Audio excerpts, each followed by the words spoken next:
அனைவருக்கும் வணக்கம். நான் முனைவர் ஆர் கௌரி. ஆடி மாதம் சக்தி பீடங்கள் சிறப்பு தொகுப்பில் நாம் இன்று காண இருப்பது செங்கழுநீர் அம்மன். வீராம்பட்டினம், அதாவது புதுச்சேரி அரியாங்குப்பத்திலிருந்து 2 கிலோமீட்டர் தொலைவில் உள்ளது இந்த செங்கழுநீர் அம்மன் ஆலயம். இந்த தாய் ஆனவர் மீனவ சமூகத்தில் தெய்வமாக போற்றப்படுகிறாள். ஒவ்வொரு வருடமும் ஆடி மாதத்தில் திருவிழா மிகவும் சிறப்பாக நடைபெறும். இங்க இருக்கக்கூடிய தேரை புதுவையின் ஆளுநரும் முதலமைச்சரும் 2 பேரும் சேர்த்துதான் இழுக்கிறார்கள். இது மிகவும் சிறப்பு வாய்ந்த ஒரு விஷயம்.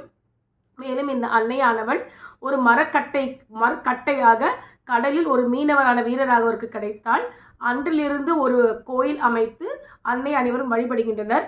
குழந்தை பேறு பாக்கியம், கடன் தொல்லை தீர, மழை வேண்டி, தன்னுடைய குழந்தைகள் நன்றாக படிப்பதற்காக, வீட்டிலுள்ள இன்னல்கள் தீர்வதற்காக, கண் திருஷ்டி, நோய் போன்ற அனைத்திற்கும் அன்னை அருள் பாலித்துக் கொண்டு வருகிறாள்.